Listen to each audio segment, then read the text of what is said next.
aujourd'hui sur ma chaîne Booktube pour une nouvelle vidéo. Aujourd'hui on se retrouve pour un book talk autour d'une saga que j'ai énormément aimée et j'avais envie de vous faire partager aujourd'hui toutes les émotions que j'ai ressenties à la lecture de cette saga. Donc j'ai pas fait de chronique écrite sur mon blog parce que ça me semblait difficile de faire une chronique par tome.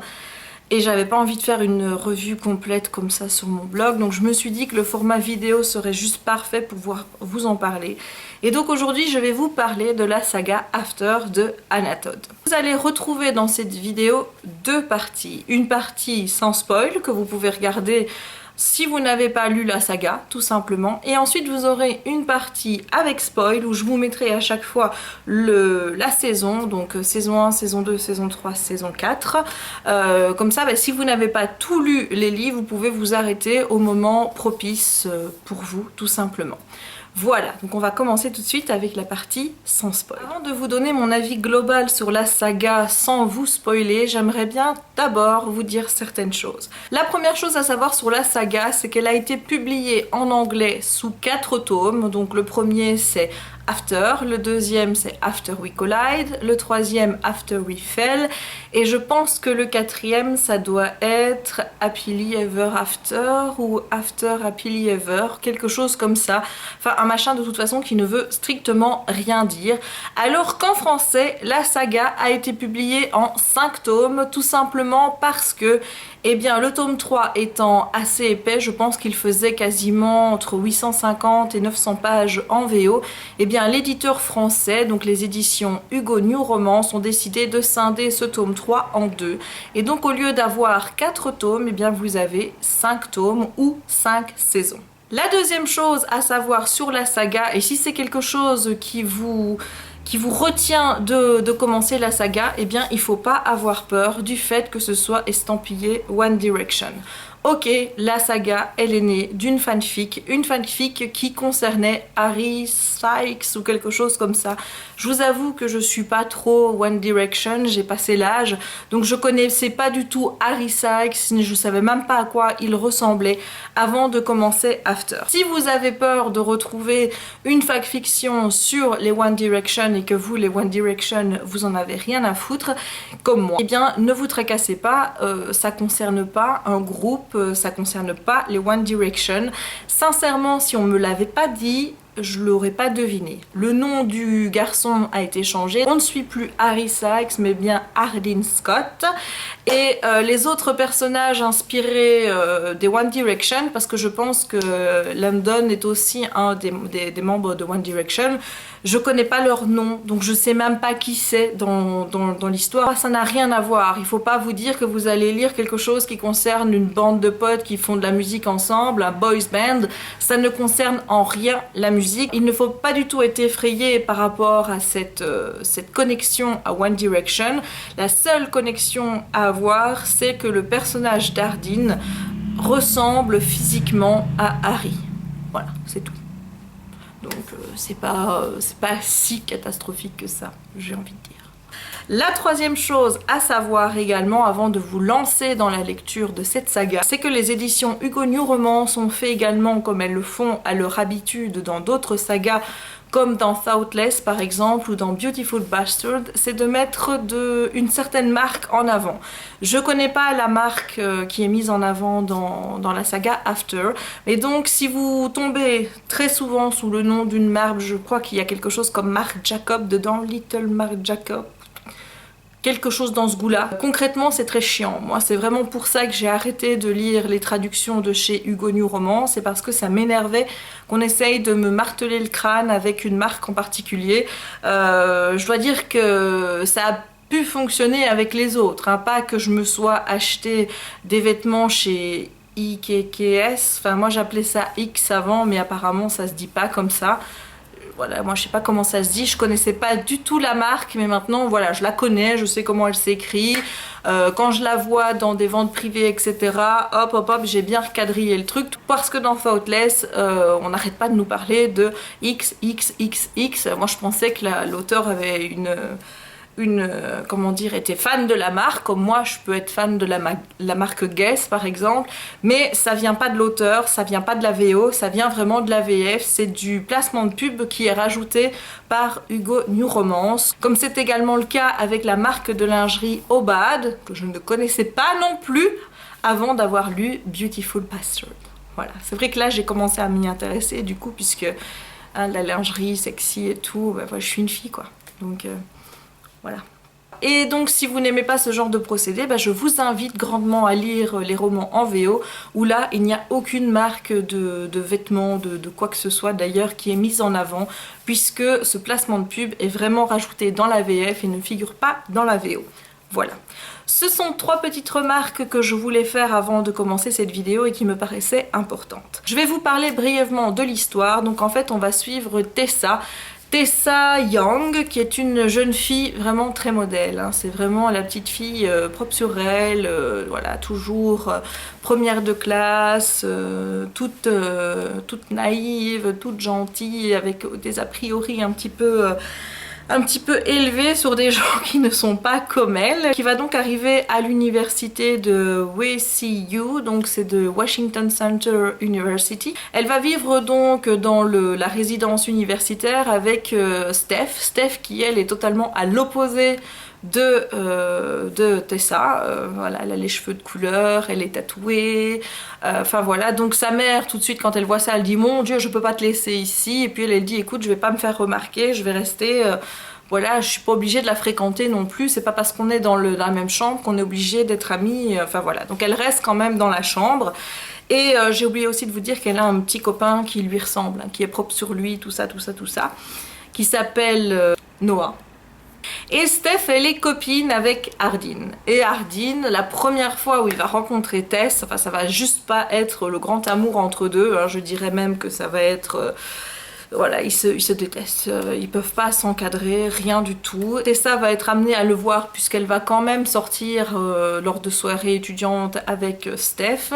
Et entre Tessa et Hardin, eh bien c'est un petit peu le jeu de je t'aime moi non plus. Un coup j'ai envie de t'embrasser et de me jeter sur toi, et l'autre coup je te déteste et je veux plus entendre parler de toi. C'est vraiment le résumé de base, l'histoire vraiment telle qu'elle se présente au début.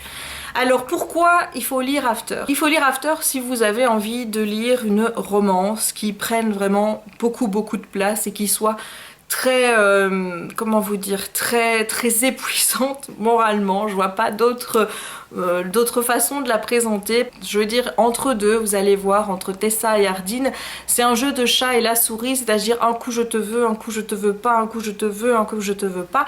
Et c'est comme ça pendant toute la saga, c'est pas uniquement comme ça pendant le tome 1, c'est comme ça pendant les 4 tomes. Et ce jeu du chat et à la souris, ça peut en agacer certains. Donc autant vous sachiez dans quoi vous mettez les pieds. C'est vraiment une histoire qui est épuisante moralement. Enfin, moi ça m'a pas trop non plus dérangée, je me suis pas dit à un moment donné oh purée ça me saoule, j'en ai marre, je referme le livre et je ne lis plus. Non, j'ai eu chaque fois envie de continuer, de lire et de voir ce qui allait se passer, si ça allait bien se terminer entre eux, ce que l'auteur allait pouvoir encore leur faire traverser comme péripéties. Enfin bref, moi j'ai adoré, la lecture je l'ai trouvée très addictive, c'est un vrai piège ce roman. Une fois que vous êtes pris dedans et que vous êtes attaché au personnage, c'est vraiment difficile d'en décoller. Je vous dis, moi j'ai lu les 4 tomes quasiment l'un à la suite de l'autre sur un mois et demi, si je prends en compte les petites lectures que j'ai fait entre, pour ne pas non plus tout lire un à la suite de l'autre. J'ai juste kiffé, j'ai adoré le personnage de Tessa, bien qu'au début je l'aimais pas du tout parce que je trouvais qu'elle était fort guindée, fort prétentieuse, fort moi je me la pète, moi je suis mieux que tout le monde, voilà, elle était dans sa petite tour d'ivoire avec une maman qui l'a surprotégée, qui attendait beaucoup d'elle aussi au niveau de ses études, etc. Et donc Tessa, elle était vraiment fermée, pas tolérante du tout vis-à-vis des gens différents d'elle, très voilà, moi je trace ma route, c'est les cours, il n'y a rien qui pourra me dévier de cette route, oui, jusqu'au jour où elle va rencontrer Hardin. Hardin qui lui est un garçon où vous n'avez pas forcément envie de craquer sur lui au début parce que bon il est tatoué, c'est pas que j'ai quelque chose contre les garçons tatoués, loin de là, mais de trop c'est pas on va dire quelque chose qui moi m'attire personnellement. Donc il est fort tatoué, il a un langage très fleuri, on va dire, puisqu'il dit quasiment fuck à toutes les phrases. Voilà, il fait fuck par-ci, fuck par-là, fucking... Enfin, moi je m'y suis vite habituée. En anglais, ça m'a pas trop dérangé qu'il y ait tous ces fucking. Maintenant, je sais pas comment c'est traduit dans la VF, mais en tout cas en VO, ça passait. C'est quelqu'un qui a une réputation de coureur, qui ne sort pas avec les filles, voilà, I don't date, voilà, c'est comme ça qu'il se présente. Moi je couche mais je ne sors pas. Vous savez très bien que Hardin, eh bien vous avez votre temps qui est compté, c'est une nuit avec lui, même pas le temps de faire crac-crac, et puis lui il s'en va et basta. Donc c'est pas vraiment le genre de garçon qui de prime abord va me plaire. Mais voilà, je veux dire, la manière dont l'auteur amène les choses, la relation entre deux, même si l'histoire est contée du premier tome uniquement, pas la suite, la suite on suit les deux, mais le premier tome est compté uniquement sous l'angle de Tessa, et malgré que ce soit sous son angle à elle, et malgré tous les doutes qu'elle peut avoir par rapport à lui, nous lecteurs, on sent qu'il y a quand même beaucoup de sentiments de la part d'Hardin, mais malgré tout, il y a quand même un doute. Voilà, vous êtes à 90% sûr de vous dire oui, il est amoureux d'elle, mais il y a ces 10% à chaque fois qui vous disent oui, mais avec lui, on peut jamais être sûr à 100%, parce que c'est Hardin, quoi. Donc voilà, la saga va vous porter vraiment dans des montagnes russes, j'ai envie de dire. Un coup vous allez avoir envie de tuer Hardin, un coup vous allez avoir envie de tuer Tessa. Il leur arrive plein de choses, parce qu'il y a plein de problèmes autour de Tessa. A des problèmes avec sa mère, elle ne connaît pas son père.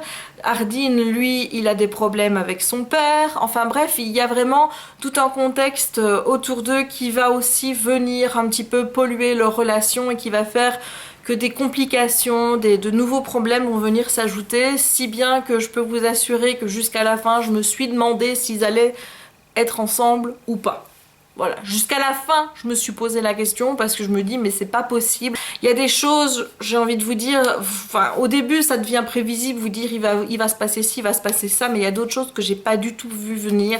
Ça m'a vraiment porté, je vivais carrément l'histoire avec ces personnages, je respirais Hardin et Tessa, je dormais Hardin et Tessa, je mangeais Hardin et Tessa, je pensais 24 heures sur 24 Hardin et Tessa, et j'ai vraiment vécu toutes mes semaines de lecture avec cette envie irrépressible à chaque fois que je devais arrêter, de recommencer. J'avais pas envie de m'arrêter, je voulais faire du 24 heures sur 24, lire Hardin et Tessa. J'étais vraiment avec eux et voilà, ce qui est arrivé, c'est que quand j'ai eu tout terminé, j'ai ressenti vraiment un gros vide parce que je me suis rendu compte que c'était fini, qu'il n'y aurait plus de Hardin et Tessa. Et là, ça fait quasiment un mois maintenant que j'ai terminé la saga et je vous avoue que j'y pense encore. Je pense encore à ces deux personnages-là qui m'ont vraiment énormément marqué, qui m'ont énormément touchée.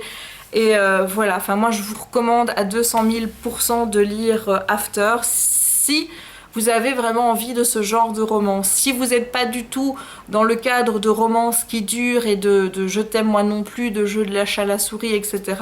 De triangle amoureux aussi, puisqu'il y a des triangles amoureux. Concrètement, ce livre, il n'est pas fait pour vous. Ne vous embêtez pas à lire After, vous n'aimerez pas. Il faut vraiment s'immerger dedans, il faut vraiment être à fond avec les personnages, se laisser porter par le truc et puis voilà, ça marche tout seul. Voilà, je vais terminer ici cette partie sans spoil. Donc n'hésitez pas à revenir voir cette vidéo une fois que vous aurez tout lu. En attendant, moi je vous dis ciao! Si vous êtes toujours là à m'écouter, je suppose que c'est parce que vous avez lu les livres et vous n'allez pas me reprocher après de vous avoir spoilé parce que là je le prendrai très mal parce que j'ai quand même fait l'effort de diviser la vidéo entre les spoils et les pas spoils. Dans cette partie, je vais vraiment aborder avec vous les passages des romans qui m'ont vraiment... Voilà, les choses qu'il faut que je vous dise parce que c'est dur de les tenir pour soi, c'est dur de ne pas pouvoir en parler. Avec Simi, on essaye, enfin moi j'ai terminé de les lire, mais elle essaye de me rattraper. J'ai son avis qui vient petit à petit sur des éléments que moi j'ai eu beaucoup de mal à faire passer, on va dire. Surtout que ça empire à chaque fois, j'ai envie de dire, plus les tomes augmentent, plus on se dit elle va rien pouvoir faire de pire au personnage, et ben si, à chaque fois elle trouve toujours. Anna Todd est une vraie sadique pour faire autant de choses à ses personnages, enfin je veux dire, moi à la place de Tessa, avec tout ce qu'elle a enduré pendant ces 4 tomes, je vous assure que je sais pas si j'aurais eu la force de pouvoir traverser tout ça, de pardonner autant à Hardin, même si lui il en a bavé aussi, parce que je dois dire qu'il y a eu le lot de révélations. Et dans cette deuxième partie de vidéo, je vais évoquer avec vous ces passages des romans qui m'ont vraiment mis les nerfs en plot, qui m'ont vraiment énervé, qui m'ont vraiment au niveau émotion où j'étais vraiment au summum de tout ce que je peux ressentir. Dans le tome 1, et bien forcément, vous vous en doutez, le moment fort pour moi ça a été la fin, qui n'a pas été une surprise du tout puisque je m'attendais en fait à ce que toute cette histoire soit à la base un pari que Hardin avait fait avec ses potes, comme quoi donc il serait bien le premier à coucher avec Tessa. Je l'ai vu venir tout simplement parce qu'il y a quand même des petits détails que l'auteur vous donne tout au fil de la lecture.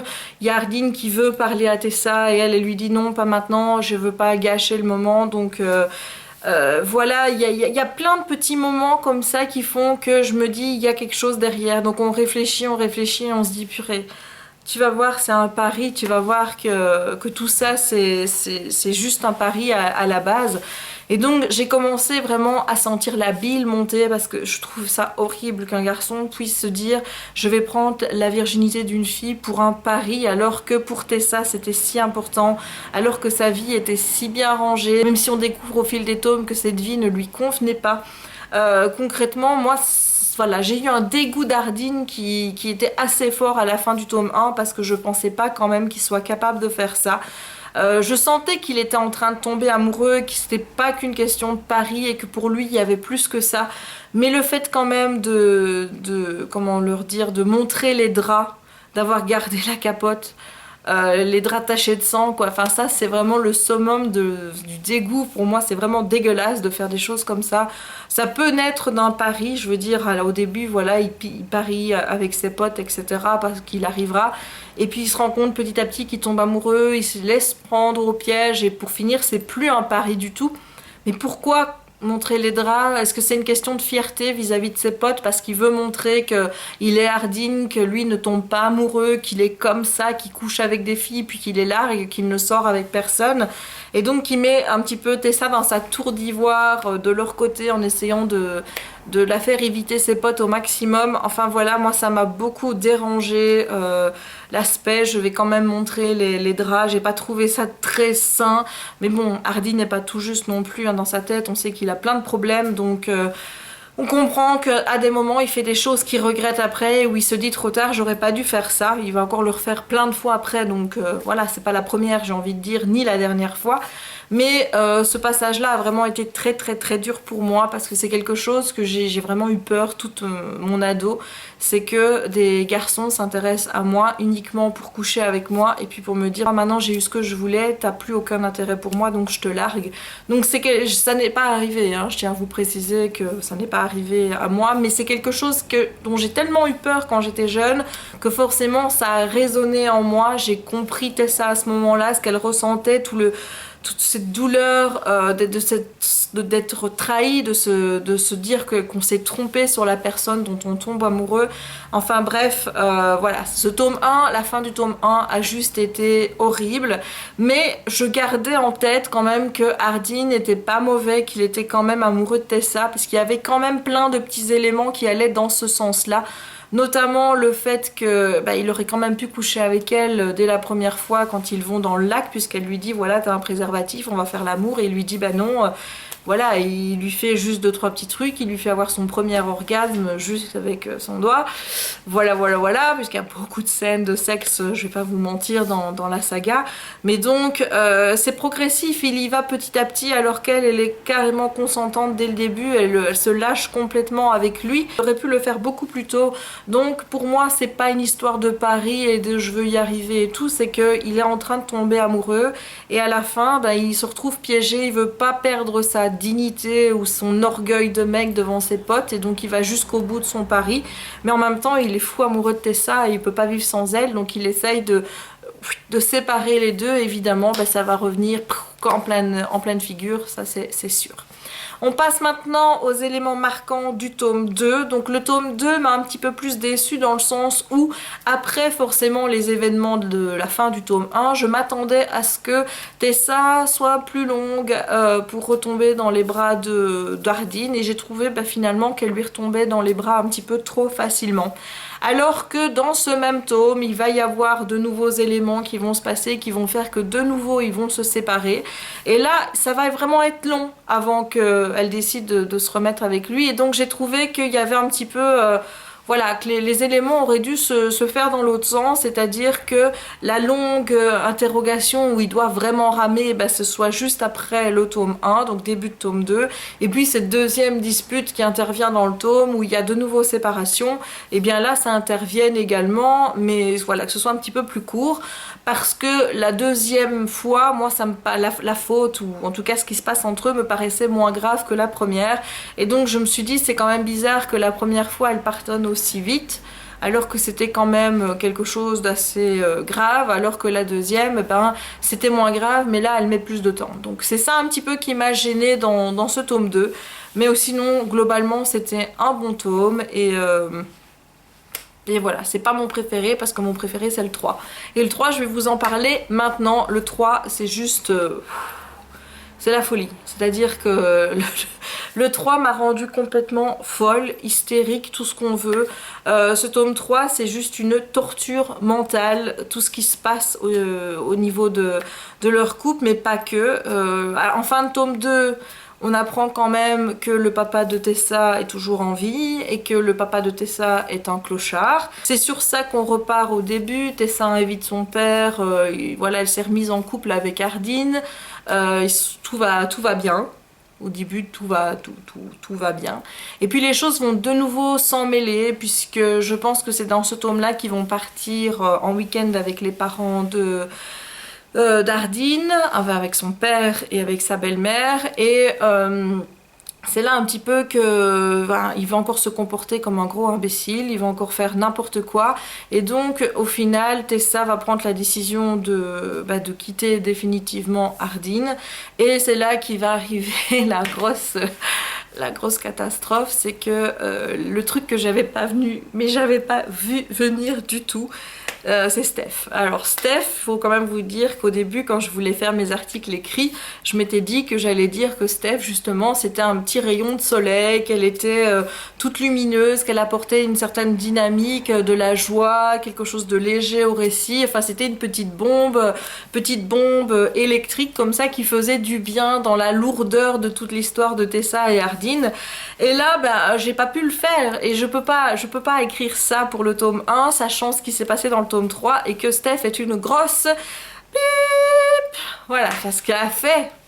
Enfin, moi, elle m'a eu complètement. Jamais, à aucun moment donné, je me suis dit que Steph n'aimait pas du tout Tessa et qu'elle allait se servir d'elle pour se venger d'Ardine d'une certaine façon, avec le gars dont j'ai complètement oublié le nom et où ça a failli se terminer en viol concrètement, que Molly, que j'aimais pas depuis le tome 1, allait finalement se révéler être la gentille dans ce petit micmac. Enfin bref, ce tome 3 m'a complètement retourné le cerveau.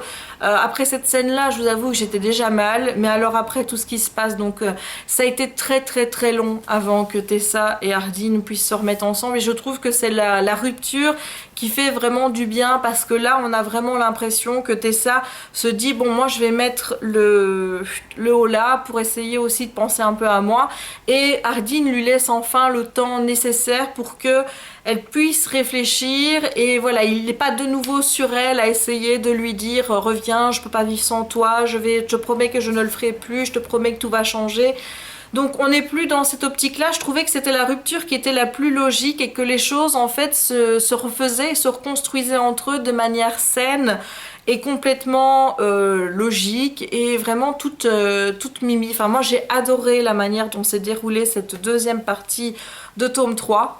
Et puis il y a eu la chute avec le remariage de la maman, et que Ardine surprend avec Christian, qui est quand même le meilleur ami de son père, et la grande révélation qu'en fait Christian est le père de Ardine et non pas le papa Scott, dont j'ai oublié le prénom. Ça, je crois que ça a été le choc le pire, et je me suis dit mais pourquoi vous les avez séparés, puisque ça le Christian a dit non, je préfère le dire à Ardine tout seul, alors que Tessa elle se dit mais pourquoi vous m'avez pas laissé avec lui, il va pas gérer, il va pas bien gérer. Évidemment il va pas bien gérer, c'est Ardine, évidemment qu'il va pas bien gérer. Et donc du coup quand le tome 3 se termine, je me dis que ça va partir en sucette dans le tome 4. Et là le tome 4, alors le tome 4 je l'ai vécu très très difficilement, vraiment le tome 4 ça a été vraiment très dur. Parce que le début, je sentais que ça puait du boudin pour le couple. Je sentais qu'il allait avoir une rupture qui allait arriver et que cette rupture allait peut-être être la rupture de trop et que... Enfin voilà, que les choses seraient plus pareilles après. Et donc, le tome 4, je l'ai mal vécu. Il y a eu d'abord cette histoire donc qu'Ardine ne veut pas rentrer aux États-Unis et qu'il reste en Angleterre, où là, il commence à faire n'importe quoi. La façon dont il a traité Tessa avant de partir, en lui faisant croire qu'il avait couché avec la nana qui portait son t-shirt. Puis Tessa rentre et elle trouve son père mort d'une overdose dans la salle de bain de leur appartement. Et là, elle tombe dans une espèce de... Je sais pas moi, de... Je sais pas, dans un état de choc pas possible où elle va plus pouvoir parler pendant plusieurs jours et où c'est là que Ardine va se dire mon Dieu, Tessa n'est pas bien, il faut que je sois auprès d'elle. Mais c'est trop tard, je veux dire, là il est vraiment arrivé trop tard. Pour moi aussi, je crois que là il y aurait eu quelque chose qui aurait basculé dans ma tête par rapport à Ardine si j'avais été Tessa, c'est de se dire eh ben, il est là au moment, il n'était pas là au moment où moi j'avais besoin de lui. Et voilà, j'ai compris le déroulement de l'histoire. Je vous avoue que j'ai moins aimé ce qui s'est passé vers la fin. C'est-à-dire qu'au moment où les choses commencent à se remettre entre deux, où il commence à parler, où il lui dit qu'il va lui laisser le temps, que cette fois-ci il attendra vraiment le temps qu'il faut, qu'il ne la poussera plus et qu'il se comporte vraiment bien avec elle. Là je crois qu'il y a vraiment eu quelque chose qui s'est passé chez lui. Ardine a compris, il sait qu'il a des choses à régler au niveau de sa famille et tout. Mais cette scène avec Landon où Tessa prend conscience que c'est un petit peu elle là qui fout un petit peu le boxon dans toute leur famille et que en faisant passer sa relation avec Ardine avant tout, elle était en train de détruire tout ce qui se passait, où elle décide de mettre les voiles et de retourner chez sa mère jusqu'à la fin de l'année. Et puis là... Comment vous dire, je dois dire que c'est à partir de là où je me suis dit on va jamais y arriver cet happy end, on va jamais y arriver parce qu'après qu'est-ce qu'il y a, ils vont se revoir à la fin de l'année, elle va se barrer parce qu'elle va croire que lui est parti ou lui je sais plus ce qu'il va croire, mais en tout cas voilà, donc il y a encore de nouveau un truc manqué. Ensuite elle part à New York avec Landon, là elle l'a pas vu non plus pendant un certain temps, ils vont se revoir. Et là, bon bah crac crac boum boum, voilà, de toute façon quand ils se revoient, ils peuvent pas s'empêcher de faire crac crac boum boum. Et ils vont se revoir et là on se dit c'est bon, cette fois-ci on y est. Et puis vous voyez qu'il reste encore plein de pages et vous dites qu'est-ce qui va encore se passer, c'est pas possible. Et là elle va découvrir tout ce qu'il a écrit sur elle, toute leur histoire et qu'il veut le publier. Et là il lui dit bon ben voilà, lis cette dernière page, lis-le jusqu'au bout et après tu me diras si on veut qu'on reste ensemble. Et j'ai pas pigé pourquoi elle disait non. Voilà, là je me dis ça y est, c'est bon, elle est partie le retrouver, tchic, happy épilogue, wouhou, ça y est, ils sont ensemble. Et bah non, parce que là on apprend on est 1 an ou 2 après au mariage de Landon avec on ne sait pas qui, et ça je dois dire que c'est quand même très chiant. Et là je pense que l'auteur l'a fait exprès parce qu'elle a dit qu'elle pouvait écrire des livres sur les personnages secondaires. Donc du coup ben voilà, elle n'a pas donné le nom de la femme de Landon, on ne sait pas du tout avec qui il se marie. Moi je vous avoue que ça me frustre cette fin. Cette fille est devenue en plus la meilleure amie de Tessa et je sais pas qui c'est. Voilà, et donc il va y encore avoir du grabuge où là il va lui dire mais maintenant il veut se marier avec elle alors qu'il a toujours refusé avant.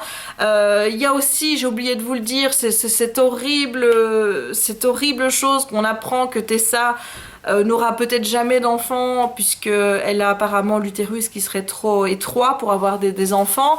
Elle traverse tellement d'épreuves et moi ce que j'ai pas aimé c'est la réaction d'Ardine quand elle lui dit que elle voit sa tête changer, elle lui dit ça te fait quoi et lui dit bah oui mais là c'est différent quoi. Là c'est vraiment la possibilité, ben là si je te dis je veux pas d'enfant c'est mon choix, mais là on n'a pas le choix donc c'est pas la même chose.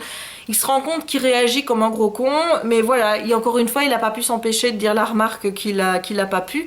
Et donc au mariage il lui dit encore qu'il veut l'épouser et tout, il faut encore crac crac, et puis de nouveau on perd encore 6-7 mois jusqu'au jour où enfin ils vont se mettre ensemble et voilà. Mais ça prend énormément de temps, je veux dire entre la fin de leurs... Enfin le moment où on les quitte, cette fin de première année, et puis le moment où ils se mettent ensemble, il y a je sais pas combien d'années qui passent, il y a peut-être 6 ans, où pendant 6 ans lui va l'attendre, il va y avoir personne d'autre dans sa vie, elle passe pas non plus le cap, elle a essayé mais elle se rend compte qu'elle peut pas aimer quelqu'un d'autre, mais ils se mettent quand même pas ensemble, et même quand ils sont ensemble elle veut plus se marier alors que lui veut se marier, ils vont essayer de faire des enfants, enfin bref, cette fin de roman est juste horrible. Vous avez donc l'épilogue, il fait je sais pas combien de pages et vous passez des petits paragraphes et puis vous savez, vous passez un an et puis vous les suivez dans leur vie. Elle a réussi à avoir un enfant et puis ils en ont un deuxième, et puis elle se rend compte que finalement elle veut pas travailler dans le milieu de l'édition, etc. Elle va devenir organisatrice de mariage, enfin voilà, on les suit vraiment dans cet épilogue sur plusieurs années. J'ai trouvé ça bien, mais ça m'a fait tout bizarre de les voir vieillir en même temps. Voilà, c'est un épilogue qui m'a vraiment mis... il m'a mis la haine, d'une certaine façon, il m'a vraiment mis la haine parce qu'il était très tard. Je crois qu'il était plus de 2 heures au matin quand j'ai commencé l'épilogue et j'ai pas pu arrêter ma lecture tant que j'ai pas eu fini. Et j'avais eu l'impression que ça ne finirait jamais et que je n'aurais jamais cet happy end. Et je dis on va jamais y arriver. C'est pas possible, on n'y arrivera jamais. Et quand la fin vient, bah, j'étais contente d'un certain côté, j'étais vraiment heureuse de voir que tout se terminait bien pour eux. Et puis d'un autre, ça m'a énervée parce qu'il y a eu toutes ces années de perdu et je me suis dit mais merde quoi, ils auraient pu être ensemble et heureux depuis bien plus longtemps. Et à cause de leurs bêtises à tous les deux, ben voilà où on en est. On a perdu X années. Enfin voilà, donc c'est un épilogue qui m'a vraiment mis... il m'a fait ressentir 2 émotions contradictoires. D'un côté j'ai adoré, et d'un côté il m'a mis vraiment les nerfs. Et j'étais vraiment pas contente. Mais ça se finit bien, donc c'est le principal. Voilà, donc là je vous ai délivré mes petites impressions, mes petits moments forts sur la saga After.